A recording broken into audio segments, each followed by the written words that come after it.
श्री शिवाय नमस्तुभ्यम। Life of Shiva YouTube channel में आप सभी का स्वागत है। अंतिम दिन की कथा रेवाड़ी की श्री आरती शिव महापुराण की कथा में पूज्य गुरु जी नारद मुनि की कथा, माता अनसुईया की कथा और विंध्य पर्वत के तपस्या के कारण श्री ओंकारेश्वर ज्योतिर्लिंग की कथा, प्रदोष का महत्व, ये सब बताएं गुरु जी के श्रीमुख से। आप भी जानिए प्रदोष व्रत की महिमा। श्री शिवाय नमस्तुभ्यम। कहते हैं विंध्य तुझ में और सुमेरु पर्वत में बहुत अंतर। विंध्य तो इतना विशाल नहीं है जितना सुमेरु पर्वत विशाल है। अब विंध्य पर्वत को तो क्रोध आ गया।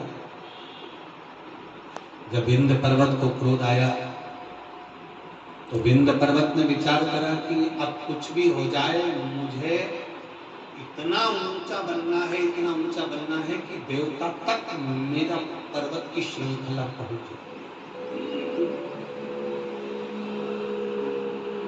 अब मुझे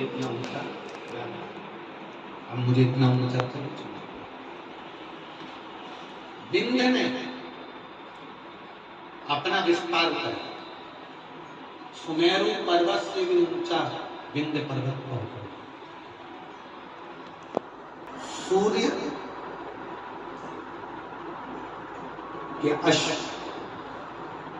चलते चलते थोड़ा अंधेरा हो रहा था। सूर्य अपना प्रकाश कम कर रहे थे और उस समय पर जाकर सूर्य के अश्व को विंध्य पर्वत के घोड़ों ने, विंध्य पर्वत के शिखर ने सूर्य के घोड़ों को रोक दिया, अश्व को रोक दिया। बहुत सावधानी से सुनना, यह कथा अभी तक हमारे मुखाग्र पर कभी नहीं आई, परंतु यह प्रदोष की सबसे पहली पूजन है। प्रदोष काल में सबसे पहली पूजन प्रदोष की कौन ने करी थी और कब करी गई थी, वो कथा चलती। यदि कोई आपसे पूछेगा तो आप भी बता सकते हो कि हमने ये कथा ऐसे ऐसे प्रदोष की सुनी। सूर्य देवता को किया वो प्रदोष काल था, वो प्रदोष का समय था, वो प्रदोष की घड़ी थी, वो प्रदोष का पल था, जिस समय पर सूर्य ढल रहा था और रात्रि हो रही थी। दोनों का मिलन होते समय अश्व रुक गए। विंध्य पर्वत ने सूर्य के अश्वों को रोक दिया, आगे नहीं बढ़ पा रहे थे। सूर्य करे क्या? तब सूर्य देवता ने एक बच्चे का रूप रख लिया।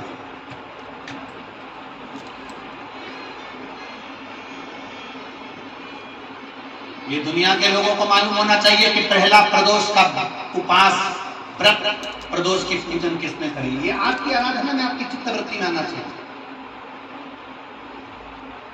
कि प्रदोष के दिन एक चावल का दाना चढ़ाने वाला कभी गरीब नहीं हो सकता, कभी भिखारी नहीं हो सकता, कभी दरिद्र नहीं हो सकता।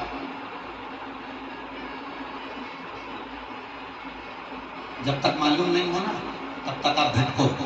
और जिस दिन तुम्हारा विश्वास शिव महापुराण पर हो जाए ना, जिस दिन तुम्हारा विश्वास शंकर जी की कथा पर हो जाए, और इतनी लाखों की संख्या में आप लोग आए हो, लाखों की संख्या में आप लोग आए हो और करोड़ों की संख्या में लोग टीवी पर कथा सुन रहे हैं, करोड़ों की संख्या, देश और विदेश में।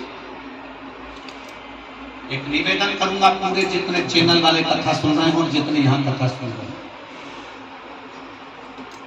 अगर शंकर की कथा पर विश्वास है ना, बाबा की कथा पर अगर भरोसा है, एक लोटा जल और एक बेलपत्री पर भरोसा है, प्रदोष काल में लगाए गए घी के दिए पर भरोसा है, बेलपत्री के वृक्ष के नीचे लगाए गए दिए पर भरोसा है, एक चावल के दाने पर अगर भरोसा है ना, तो ये विश्वास के साथ कहता हूं 6 महीना 8 महीना साल 2 साल में आपके पास में बाबा इतना भंडार भर देगा कि आप विश्व महापुराण की जजमान कर देंगे।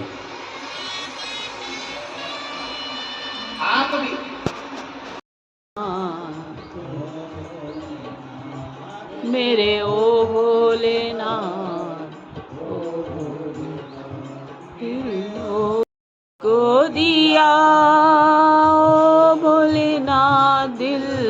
तुझको दिया ओ भोलेनाथ क्या कर दिया ओ भोलेनाथ ये क्या कर दिया ओ भोलेनाथ दिल तुझको दिया ओ भोलेनाथ। तब विंध्य ने अश्व को रोका और सूर्य नारायण बालक का रूप रखकर काशी को, एक बच्चे का रूप रखकर भगवान, एक बच्चे का रूप रखकर काशी में चले, जहां पर अगस्त ऋषि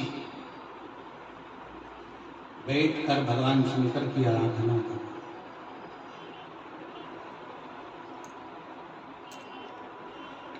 इस जगह पर अगस्त ऋषि भगवान शंकर की आराधना कर, अगस्त ऋषि भगवान शंकर शिवलिंग का निर्माण किया। भगवान शंकर के शिवलिंग का निर्माण अगस्त ऋषि करते हैं, वहीं पर पहुंच जाते हैं सूर्य नारायण भगवान, निवेदन करते हैं प्रार्थना,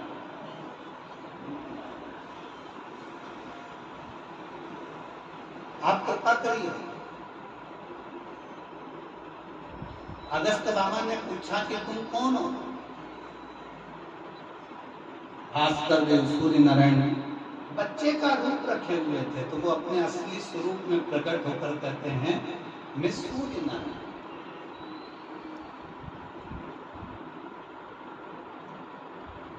ना तो मैं प्रकाशित हो रहा हूं और ना मैं डूब रहा हूं।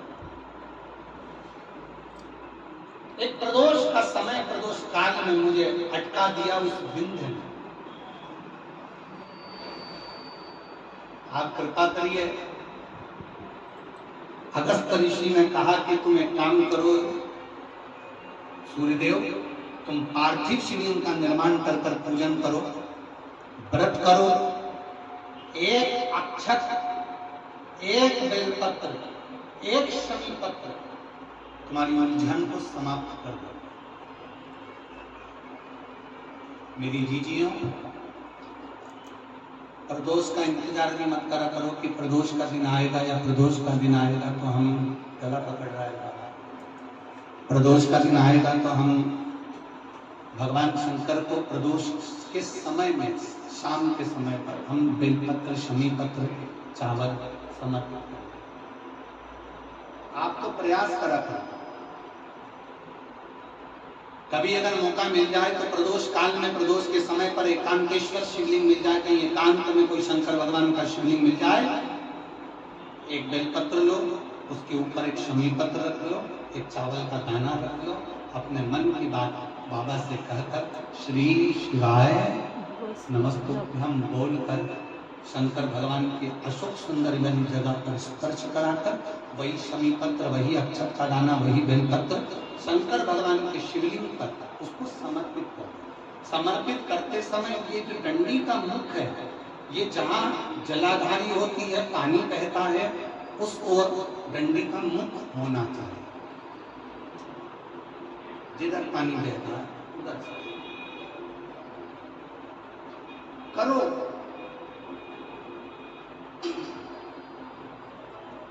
प्रदोष काल में करी गई आराधना,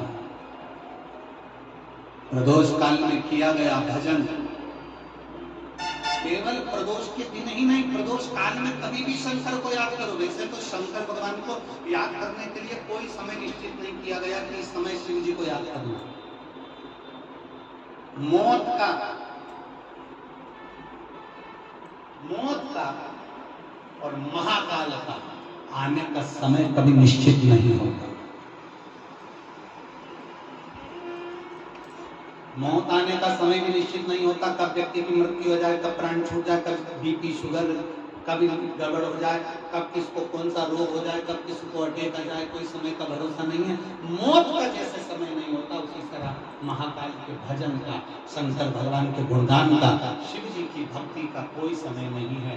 तुम जब पुकारो मेरा देव अधिदेव महादेव तुम्हारे सामने खड़ा है। तुम जब अगस्त ऋषि ने जाकर विंध्य पर्वत से कहा कि तुम अपनी आकृति को छोटा करिए, देवताओं को कष्ट हो रहा है। तब विंध्य पर्वत ने अपनी आकृति छोटी करी। सूर्य देवता भगवान शंकर का साधुवाद करे। शंकर भगवान ने आकर सूर्य नारायण को दर्शन दिया। भगवान देवरी ने महादेव ने कहा, सुनो भास्कर देव, सूर्यदेव, तुमने मेरी आराधना प्रदोष के समय पर अपने अश्वों को रोक कर मेरी आराधना करी है। भास्कर देव, सूर्यदेव, संसार का कोई मनुष्य प्रदोष के दिन, प्रदोष काल में जब मुझे पुकारेगा, केवल मेरे नाम का उच्चारण कर कर मुझे पुकारेगा, शंकर भगवान कहते हैं उसी क्षण मैं उसके नजदीक में पहुंच।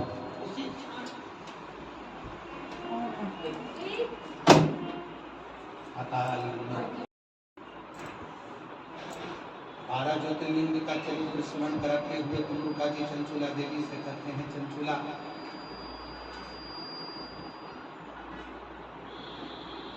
प्रथम सोमनाथ जी का वर्णन करते हुए कहा, चंद्र को काया का रोग हो गया था जिसको देव अधिदेव महादेव ने मुक्त। दूसरा वर्णन आता है मल्लिकार्जुन का, कार्तिकेय बाबा रुष्ट होकर चले जाते हैं। रुष्ट कार्तिकेय बाबा को मनाने के लिए शंकर पार्वती जी ने मनाया, तो भगवान सदानंद कार्तिकेय को मनाने के लिए पहुंचे तो मल्लिकार्जुन के रूप में पूजा। दूषण नाम के राक्षस का संहार कर कर भगवान शंकर महाकाल बनकर प्रकट हो। विंध्य नामक पर्वत के तप करने पर भगवान शंकर प्रकट होकर ओंकारेश्वर के रूप में विराजमान हो। नर नारायण के तप करने पर भगवान शंकर केदारेश्वर बनकर प्रकट हो गए। कुंभकर्ण की पत्नी करकटी, करकटी का पुत्र भीम, जो सारे यज्ञ अनुष्ठान दान पुण्य सब कर्म करवा देता है, तो शंकर भगवान आकर उसका संहार करते हैं तो भीमा शंकर बन जाते हैं। अगला वर्णन आया है काशी विश्वनाथ, मनुष्य रूपा ने तप कर कर भगवान शंकर को यहाँ पर विराजमान करा, विश्वनाथ के रूप में विराजमान। फिर वर्णन आया है त्र्यंबकेश्वर, गौतम बाबा पर गौ हत्या का दोष लगता है, ब्रह्मा विष्णु महेश आकर एक लिंग के रूप में विराजमान होकर उनको दर्शन देते हैं और गौ हत्या के दोष से मुक्त करते हैं। अगला वर्णन आया है श्री वैद्यनाथ, रावण भगवान शंकर को लेकर जा रहा था, लक्ष्मण लगने पर संध्या वंदन करने के भाव से रुका, शिवलिंग नीचे रख दिया, उठा नहीं, वो वैद्यनाथ जी के रूप में विराजमान है। अगला वर्णन है नागेश्वर, दारुक नाम के असुर का संहार कर कर भगवान नागेश्वर के रूप में विराजमान हुए। फिर वर्णन आया है रामेश्वरम, राम जी ने लंका पर चढ़ाई करने से पहले भगवान शंकर की आराधना करी, एक लोटा जल समर्पित करा, शिव जी रामेश्वर के रूप में विराजमान हुए। फिर वर्णन आया है श्री सुधर्म नाम के ब्राह्मण की दो धर्म पत्नियां थी, एक सुदेहा एक भीष्मा। सुदेहा की यहाँ संतान नहीं हुई, भीष्मा की यहाँ औलाद थी। सुधर्म ने भीष्मा से कहा कि तुम्हारे गर्भ से अगर औलाद हो गई है तो ये औलाद तुम सुदेहा को दे दो, तुम्हें दूसरी औलाद दे। सुदेहा को संतान दे दी। सुदेहा ने संतान को पाल पोस कर बड़ा करा, उसका विवाह कर दिया। उसका विवाह होने के बाद बहू आगे, बहू को मालूम पड़ा कि मेरी असली सास तो भीष्मा है। सुदेहा को पूछना बंद कर दिया। सुदेहा को क्रोध आ गया, अपने बेटे के तलवार से टुकड़े कर कर कपड़े में बांध कर तालाब में फेंक दिया। भीष्मा ने 1 महीना हो गया था अपने बेटे को नहीं देखा, 1 हफ्ता हो गया बेटे को नहीं देखा, अपने बच्चे का दर्शन नहीं करता।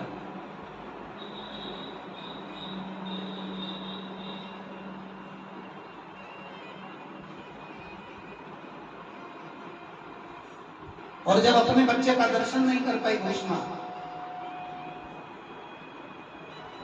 जब अपने बेटे का दर्शन नहीं करा भीष्मा ने, तब पार्थिव शिवलिंग का पूजन कर कर विसर्जन कर रही है।